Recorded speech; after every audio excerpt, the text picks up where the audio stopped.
Dad, where have you been? I was so worried. Go away! Don't touch me! I froze on the spot, not understanding why my once kind-hearted father was being so cold toward me. I snapped out of my daze and tried helping him forward, but he flinched me away. My eyes started to tear up, and I didn't know what to do. Then another woman appeared. She quickly helped him up and smiled at me. Don't worry, sweetie. I'll take care of him. Excuse me, who was she? My mother had barely been put in the ground, and Dad had already moved on. I couldn't watch any more of this, so I quickly left the room. How could things go downhill this quickly? My life used to be so simple and perfect. I had a loving family. I was always on top at school. People always complimented me on how I inherited both the beauty and intelligence of my mom and dad. But then a traffic accident happened and took Mom away from us. Ever since then, my polite, well-mannered, loving dad changed into a cruel, bitter drunk who seemed to despise me. The next day, I arrived home from school with the worry about what state my dad would be in. But why was Uncle Alfred on my doorstep? I invited him inside and there was Dad, slumped on the couch, surrounded by empty beer cans.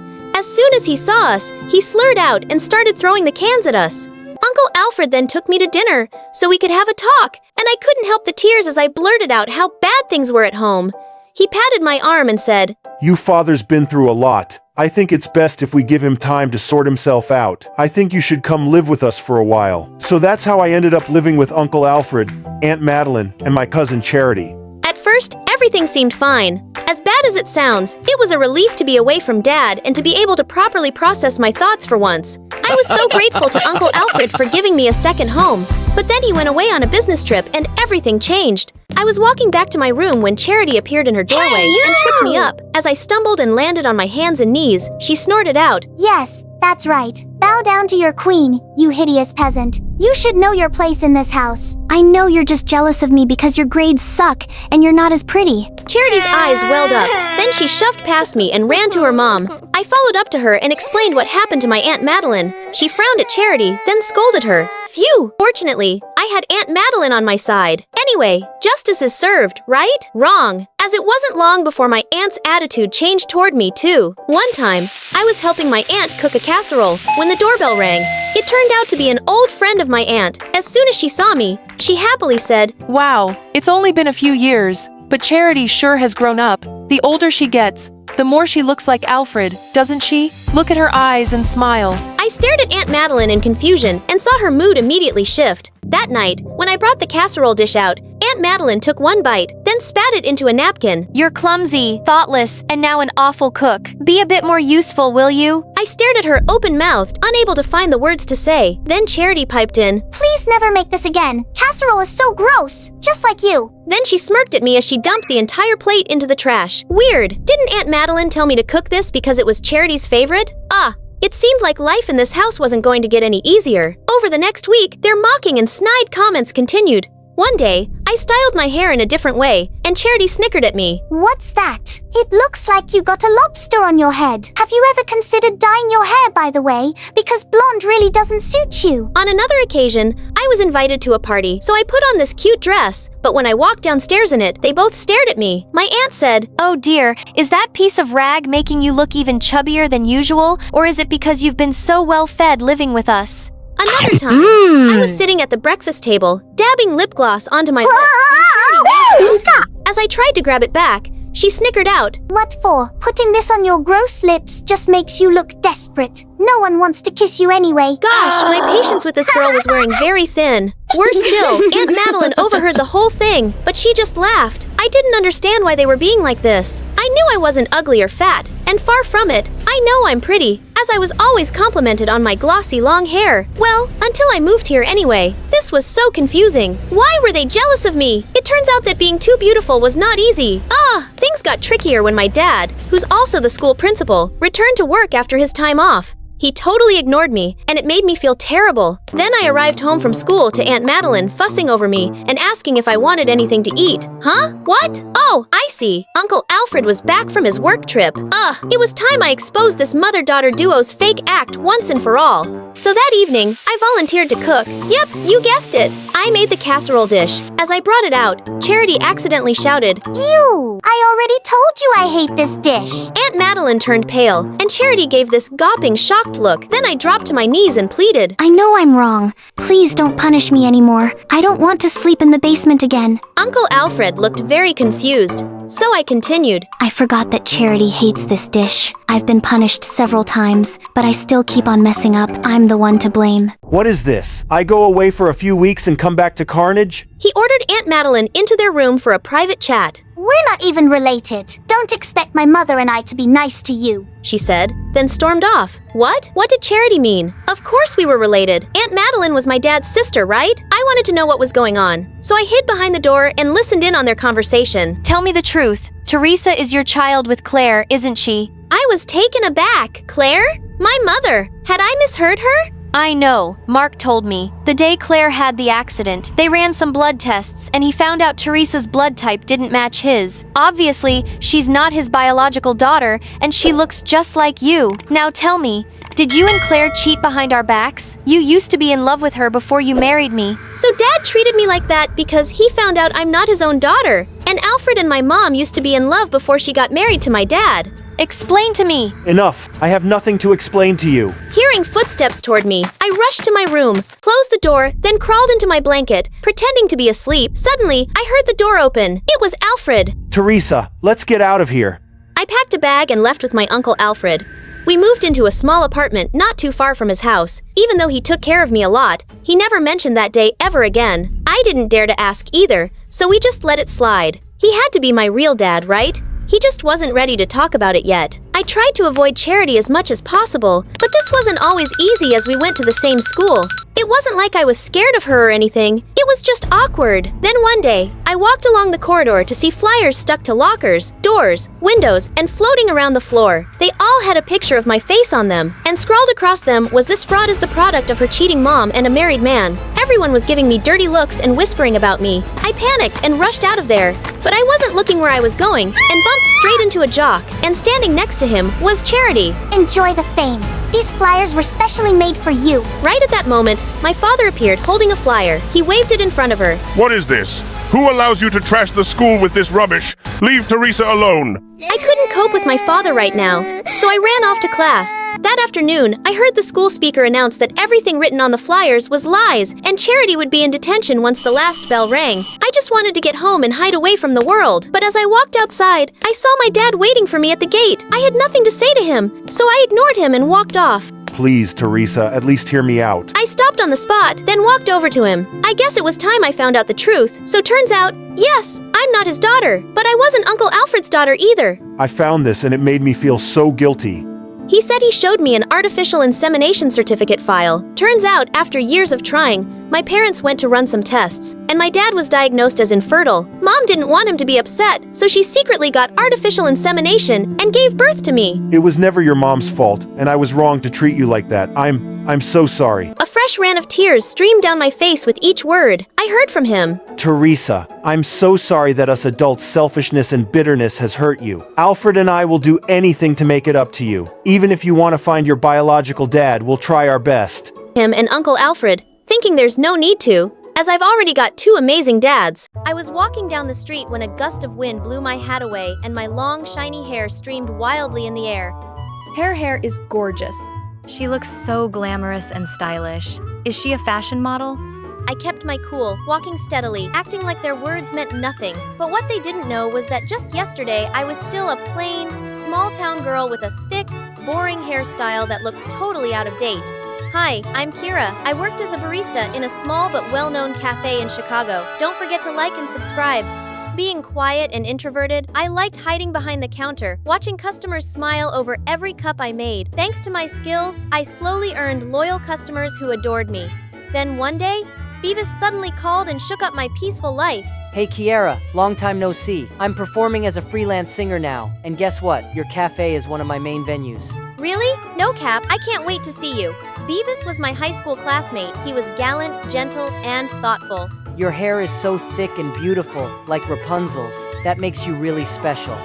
Yeah, he was the first person to ever make my heart flutter, but after graduation, he moved away and we lost touch. I thought my feelings would stay buried forever, and now, suddenly, I had a second chance. Wait, hold on. I panicked as I looked at myself in the mirror. Puberty had changed my hair. It had grown thicker, unruly, and messy, with no order at all. I never really cared to style it so it looked like a portable bird's nest. If Beavis saw me now, he'd be so disappointed. The gentle girl with shiny hair he remembered had turned into someone dull and outdated, so I decided I had to bring my hair back to the way it used to be.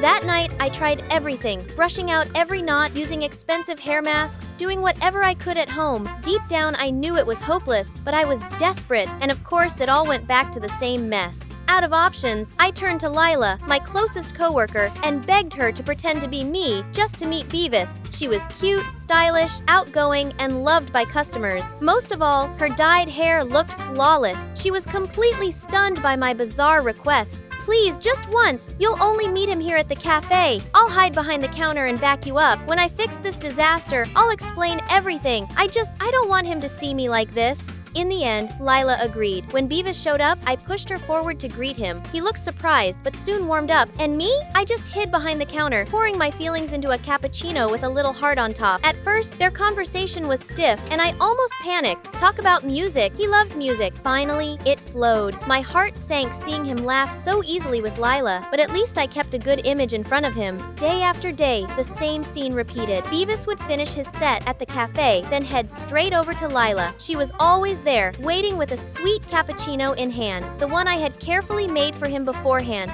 And every time, the two of them ended up laughing and chatting together while I hid in the background. Slowly, I realized things were slipping out of my control. Beavis and Lila weren't just casual anymore. They were getting way too close. Lila started out as helping me, but she turned into genuinely looking forward to every single meetup with my crush. So I started texting Beavis more, trying to reconnect as the real Kira. You've changed so much since high school. Honestly, you're even better now. Really? But you seem more lively in person than over text. That's because the one you see in person isn't me. I guess you just like meeting face-to-face more. Me too. I'm excited for our next date at Millennium Park. Millennium Park? The date? Didn't we agree last time to meet outside the cafe? Did you forget? Lila and I had promised she'd only meet him at the cafe where I could watch. What the fudge? She really went behind my back for a private date. Furious, I confronted her. I didn't mean to hide it from you. I'm sorry. And she ran off. Lila had always been too simple to hide her feelings. It was clear she liked Beavis, and Beavis seemed to like her back. Jeez Louise, I was losing my crush right in front of me. That's when Zion, one of our regulars, noticed how down I'd been. I can't even face my old crush, just because of this stupid hair. I'm a professional hairstylist. I can help you transform. I stared at his card like it was my lifeline. The next day, I gathered all my courage and walked into Zion's salon. The place was so glitzy and high fashion that I felt completely out of place. Zion reassured me with a warm, dramatic hug. Trust me. Even though he sounded confident, Zion struggled with my wild lion's mane all day. He worked tirelessly to untangle the knots, press it flat with all his strength, and went through a long, complicated care routine. Then, without missing a beat, he dragged me out to pick dresses and makeup. These look way too fancy for me. I don't fit in. Just try it on. After a long, exhausting day, So what do you think, Kira? I looked at myself in the mirror and froze. I didn't even recognize the girl staring back. I look beautiful. Thank you. You're my lifesaver. Everyone gasped at my transformation. It was time to win back the love of my life. I'm ready to face Beavis now. You don't have to see him anymore. Thanks for helping me. Lila quietly watched me glide past her toward Beavis, then walked away with sadness in her eyes. Beavis tried to follow, but I stopped him. Hey, I am really impressed with your singing. Let's get to know each other. From there, everything seemed to fall into place. Through my text with Beavis, I made sure to slowly push his connection with Kira further apart while drawing him closer to this new version of me. Lila, drowning in guilt, asked to quit the cafe and cut ties completely. Whenever Beavis looked around for her, I was there instead, comforting him, talking with him, and step by step we grew close again, just like in the old days. It feels like I've known you forever, and the one I was supposed to feel familiar with now, she just seems new and different. Bit by bit, Beavis and I grew closer. He started greeting me first, complimenting my coffee every time he came to perform. Back then, Kiara used to bring me coffee. I didn't know it was you making it all along. It's amazing. Forget about her. She quit already. Now it's just you and me. What do you think about us getting to know each other? Of course, I knew I couldn't hide my identity forever. I thought once Beavis truly loved me, I'd confess everything. I'm sorry, but my heart already belongs to someone else. Even though lately, it feels like I've been dumped without knowing why. Before I could even process the heartbreak of losing him, Lila suddenly appeared out of nowhere. I lied to you. I'm not Kira. My name's Lila, and I like you too. Could we maybe start over? Beavis looked at her, then at me. His face shifted from shock to disbelief and finally, anger. I'm sorry, but I just need to be alone. And then he walked away. It was just me and Lila now. She broke down crying, apologizing over and over. I know you're like Beavis and I feel so awful, but I can't control my heart. Even when I tried to stay away from him, I still couldn't stop looking for him. I sat there in shock, realizing I was the reason for all this pain. Because of my own fear and insecurity, I had pushed Bevis and Lila together, and because of my selfishness, I tore them apart and destroyed something that had barely begun. The next day, I walked back into Zion's salon with determination. Please change me back to how I was. I don't belong in this. Look! Why did you have to do that? I finally told Zion everything that had happened. I've always admired the way you worked, so hard and passionately. Right now, you're already so special and beautiful. I don't think you need to change anything else. Just be yourself, and if you ever struggle again, I'll always be here to help you. Thank you. I texted Bevis and Lila, asking for a meetup. Bevis didn't respond, and Lila kept avoiding me, but I kept trying until they reluctantly agreed. I set up a quiet little corner in the cafe, waiting for them. When they arrived, the air was heavy and awkward. I'm sorry for everything. I dragged Lila into this, and all of it was my fault. Please, just be yourselves and start fresh with each other. Hi, I'm Beavis. Nice to meet you. I'm Lila. I slipped away, leaving them with their moments. Walking down the street afterward, I breathed out, relieved that at least this time I'd done the right thing. I thought you might need this. I'm fine. You can spill everything to me if you want. I'll be right here when you need me. He was always there when I needed comfort, and this time, I finally let myself cry in his arms. In the end, after all the mess, Beavis and Lila became a couple. I lost my crush, but I gained two friends I could truly count on. Hey, that handsome hairstylist is here for you. Again. We're just friends. Besides, he only comes here for the coffee. Then go serve him yourself, Missy. Not long after, Zion confessed his feelings to me. Do you want to go on a date with me? And for a moment, I wondered, maybe I should give myself the chance to start a new chapter. And I said yes to Zion. Hi, my name is Jade, and I live with my adoptive parents in a modest little neighborhood. Life has been pretty uneventful for me. I'm your everyday nerdy girl, always wearing glasses and braces. And lastly, a loner. I didn't have a lot of friends. After finishing high school, I had to start working long hours at a coffee shop to help make ends meet. Where's my coffee? Coming right up. Here you go. I said no cream, just plain black coffee. As you can see, I live an annoying but also boring life.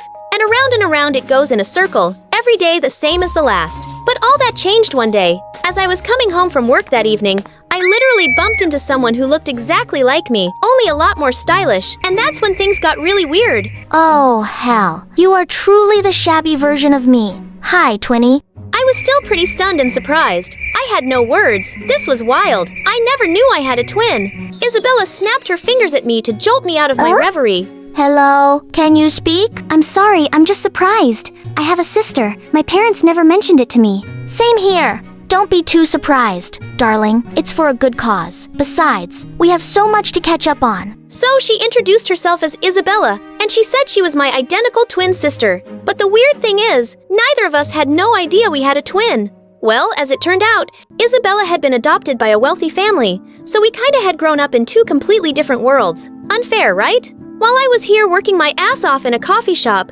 my sister was living the high life in a mansion. So what brings you here? I mean, why did you come looking for me? You clearly don't belong here. Don't be rude, Jade. I just needed to see my twin. I overheard my parents talking about me having a twin on the other side of town, so I did some digging. And months later, I finally found you. There has to be a reason. Isabella, don't act like you care deeply about me. Okay, you caught me. I need you to pretend to be me for a week. Pretend to be you for a week? Yes, my love. For personal reasons, you get to wear my designer clothes and shoes and mingle with my cool friends.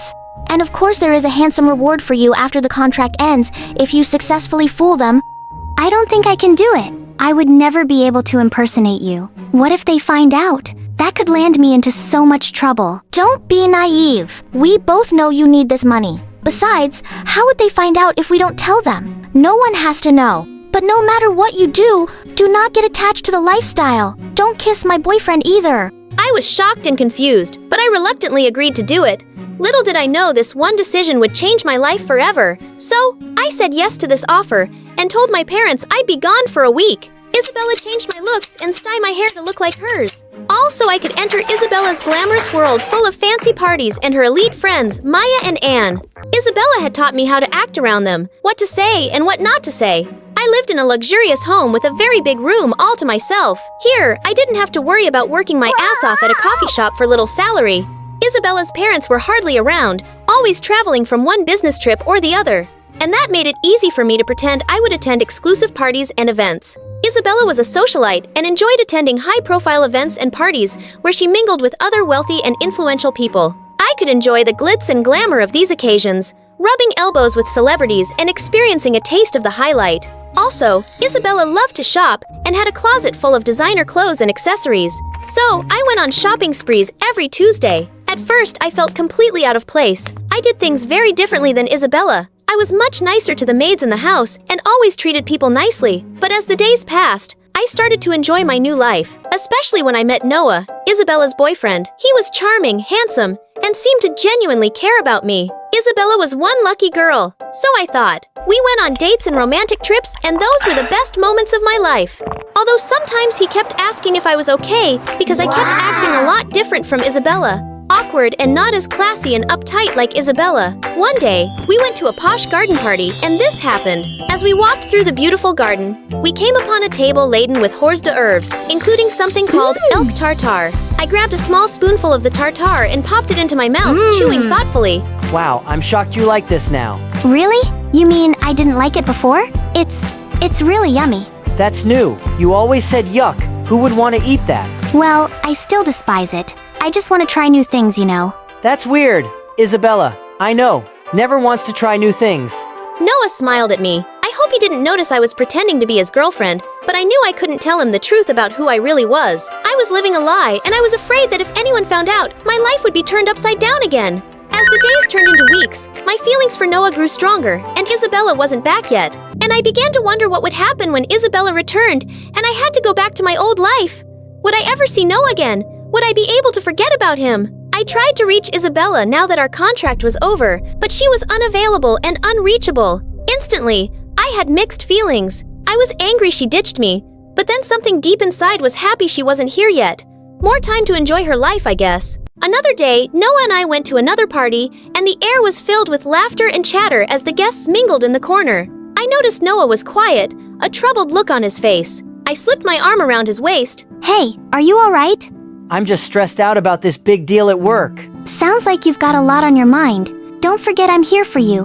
And not just in a cool girlfriend kind of way. I genuinely want to support you and help you through this. Whatever it takes. Noah looked at me with surprise, a small smile playing on his lips. Wow, that's really nice of you. It's like you changed overnight. The old Isabella never really understood the kind of stress I deal with at work. She only cared about herself, but here you are offering words of encouragement. You are just so different, trying to make up for lost time, and it's making me fall in love with you more.